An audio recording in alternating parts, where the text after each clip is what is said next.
Ça fait plaisir d'être de retour pour les débriefs du Real Madrid, les amis. La CAN est terminée. Évidemment que ça n'a pas été si beau pour moi pour la fin, même si le mois aura été magnifique, mais le dénouement final, cette défaite du Maroc au final, ça m'a vraiment bien mis un coup au moral. Et ben le Real qui me rassure un petit peu. Le Real qui me rassure un petit peu, qui me fait un petit peu plaisir dans ces moments assez douloureux. Victoire 6-1. Ça fait longtemps que j'ai pas sorti ce score de ma bouche. 6-1 du Real Madrid face à Monaco en Ligue des Champions. Attention, je ne prends pas position, je ne dis pas, voilà, on ne commence pas à faire les fous parce que je vous ai dit il y a plusieurs mois, c'est quand on fait les fous que on devient fou. Tout simplement. Quand on fait les fous, on devient fou. C'est une excellente victoire avec la manière, avec de l'envie, avec des intentions pleines de combativité, pleines de sens aussi. On va revenir évidemment sur ce match. Ça fait vraiment plaisir. Déjà de vous retrouver pour ce débrief. Victoire 6-1 comme je vous l'ai dit du Real. Et j'ai vu un Real Madrid version Arbeloa. Parce que oui, c'est la première vidéo depuis le départ de Xabi Alonso. Alors j'ai pas fait de vidéo sur le Real Levante, ni de vidéo sur le Real Albacete, parce que ça tombait le jour de match de Coupe d'Afrique. C'était très compliqué pour ces deux premiers. Et là, intéressant, même très intéressant. Et je commence à me poser des questions sur le type de coach que devrait ramener le Real Madrid en fait. Le Real Madrid, on dirait qu'ils font les choses à l'envers. On fait les choses à l'envers. Les coachs qui sont très techniques, très tactiques, non, on les met à la poubelle.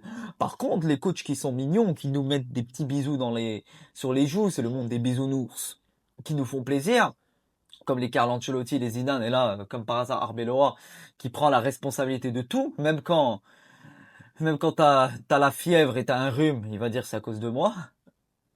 Évidemment, c'est pour la blague. Je pense que ça peut matcher. Alors, je pense que ça peut matcher. Et au vu de ce que j'ai vu aujourd'hui, c'est une prestation. Alors, certes, Monaco n'aura pas été bon, très clairement, mais on va pas minimiser la victoire du Real 6-1 de par le niveau de Monaco. Parce que j'ai vu ce soir en termes d'intention, je ne l'ai pas vu depuis un moment. Le trio d'attaque qui a fonctionné à merveille, voilà. Franchement, le trio d'attaque Vinicius, Mbappé, Mastantuono. Franchement, j'ai trouvé ça hyper intéressant la titularisation de Mastantuono. Il aura même été décisif. Et même au niveau de la défense centrale, ce que j'ai beaucoup apprécié, les amis, c'est le positionnement d'Eduardo Camavinga. Pour moi, Camavinga, sa place dans cette équipe, ce n'est pas au milieu de terrain, c'est en tant que latéral, c'est en tant que piston. Il apporte une certaine sérénité et un profil, franchement, assez virevoltant. C'est un joueur qui peut vraiment apporter quelque chose d'inédit. Ce n'est pas du Carreras, ce n'est pas du Mendy, ce n'est pas du Carvajal. Il va rapporter un profil où il sera vraiment collé sur ce couloir. Très difficile de lui retirer le ballon. Et il peut même être repositionné au milieu de terrain sur certaines actions. Donc ça peut vraiment être un poste polyvalent pour lui. Le milieu de terrain a bien fonctionné, mais j'ai envie de revenir sur l'attaque. L'entente Vini, Mbappé, Franco, Bellingham, les buts à gogo, le collectif, c'est beau. C'est bon, voilà, là j'ai vu en termes de collectif, en termes d'intention, quelque chose. Alors, à un moment, il faudra me dire, est-ce qu'on était en train de nous mentir sous Xabi Alonso? Est-ce que le Real Madrid de Xabi Alonso, c'était du foutage de gueule? Est-ce que on était en train de faire exprès, tout simplement pour se réveiller en plein mois de février? Je ne sais pas, mais je vais devenir fou après ce que j'ai vu ce soir. Pourquoi ça n'a pas matché juste avant? Et c'est un sans faute d'Arbeloa. C'est un sans faute d'Alvaro Arbeloa. Dans le sens où il a même eu l'intention, l'envie de faire jouer les jeunes, tels que Gonzalo, et il a même eu l'opportunité de faire rentrer d'autres jeunes. Alors que la possession n'était pas forcément côté Real. Là, tu vois tactiquement qu'on retrouve un Real Madrid des anciennes années. Un Real qui n'aura pas forcément la possession du ballon. Là, dans ce match, on avait 50-50, mais en termes de XG, c'est 4 de XG. 25 tirs. Alors, le petit bémol, c'est que Monaco également a tiré 20 fois. Alors ça, il faudra travailler sur ça. Tu tires 25 fois, mais tu encaisses quand même 25 tirs, 20 tirs. Alors, Monaco, totalement inefficace, a mis qu'un seul but. Sur les 20 tirs, il y a seulement je sais pas combien de tirs cadrés, alors je vais vérifier ça tout de suite. Mais il me semble que sur les 20 tirs, voilà. 6 tirs cadrés. Et toi, enfin non, voilà, toi, sur les 25 tirs, 5 tirs cadrés, parce qu'il y a eu un but contre son camp de Monaco. Donc ça veut dire que tu as été un maximum efficace. Et c'est là où je me dis, ah, c'est ça, c'est quand même un bémol. 5 tirs cadrés sur 25 tirs. Voilà. L'efficacité est au rendez-vous. Les situations de but ont fait que ben, tu as pu mettre les buts comment dire, c'était beaucoup plus simple que quand tu ne les cadres pas. Je sais pas si vous avez vu vous avez compris ce que je veux dire. C'est-à-dire que dans un monde où tu cadres ces tirs, tu les mets pas forcément sur certaines situations. Le match, alors je vais revenir également sur le match de Fede Valverde. Alors depuis un certain moment, je retrouve un Valverde. Voilà, on dirait qu'il a envie de renouer avec le ballon. Il a envie de renouer avec la gagne, avec la grinta. Parce que c'est également quelque chose qui manquait dans cette équipe. Il faut le revoir. Maintenant, c'est que de la régularité. Je ne dis rien, je vais pas vous crier victoire, on est de retour, il n'y a pas de retour, il n'y a rien du tout. Voilà, je vous dis dès maintenant. Ouais, chaud, les amis, on va dire quelque chose. Parce qu'après tout ce que j'ai vécu ces derniers mois, les désillusions, on va faire quelque chose. On n'est pas de retour. Voilà, on n'est pas de retour. On est nul. Voilà.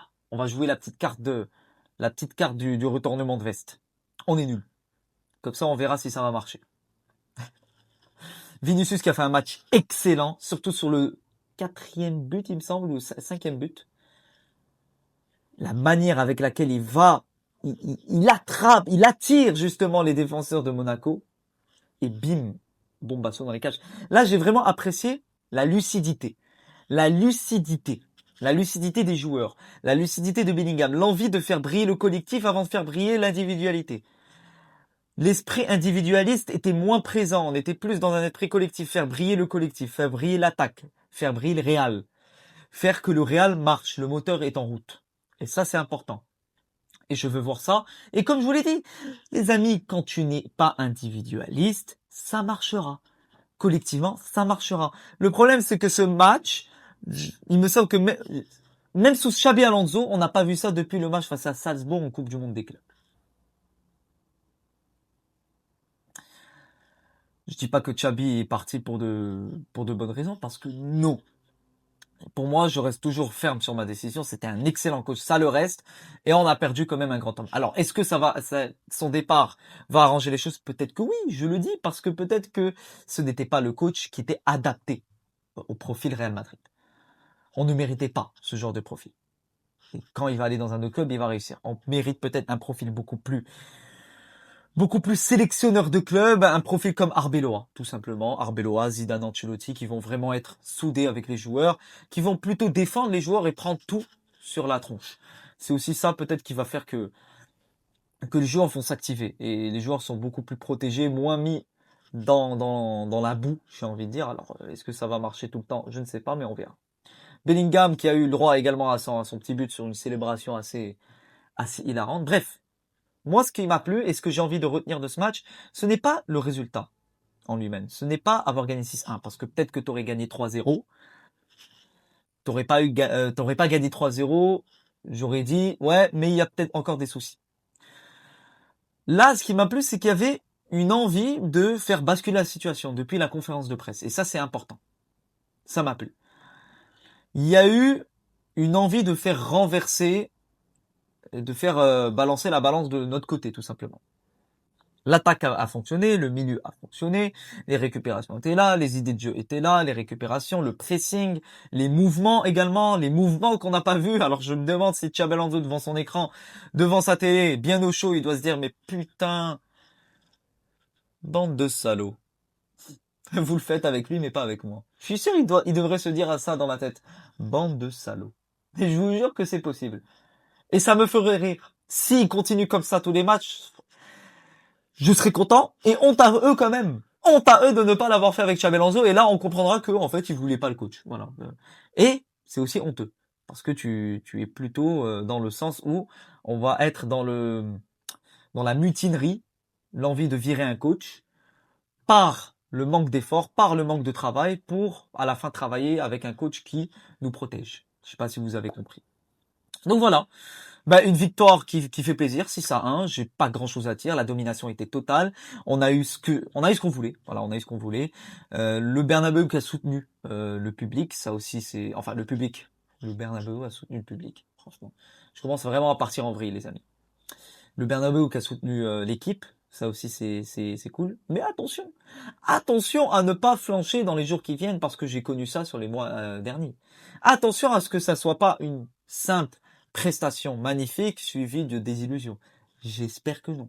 J'espère qu'on va quand même un petit peu, voilà, se relancer, vivre de petits moments assez sympathiques. Comme ça, au moins, on peut renouer avec la gagne. Le Real Madrid est deuxième du classement de la Ligue des Champions et ça fait plaisir. Ça fait plaisir. Mastantuono,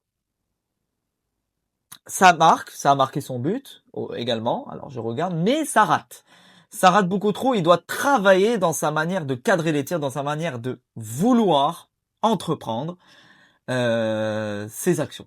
Des occasions où il est vraiment devant les cages, une simple enroulée, mais elle part en l'air. C'est du travail. Et je pense que Arbeloa lui donnera sa chance sur les semaines à venir et les matchs à venir parce que c'est un joueur qui a du potentiel, qui a un certain profil qui est vraiment très très à part entière, un profil qu'on ne trouve pas, où ça va plutôt être un joueur de grinta, un joueur de position, plutôt qu'un joueur qui va être encore dans la finition. Il est pas encore dans la finition. Il marque quand il peut marquer, quand c'est très simple, mais il n'est pas encore rassurant dans la finition. C'est ce que c'est ce que j'essaie de dire. Mbappé également qui a eu le droit à son magnifique doublé, létal sur les 26 premières minutes, il est là, ça fait plaisir. Donc voilà, ben ça fait plaisir les amis. J'espère que ce débrief vous aura plu. Là on se relance en matière de foot de club. Voilà, maintenant il y a plus rien qui va bloquer le foot de club.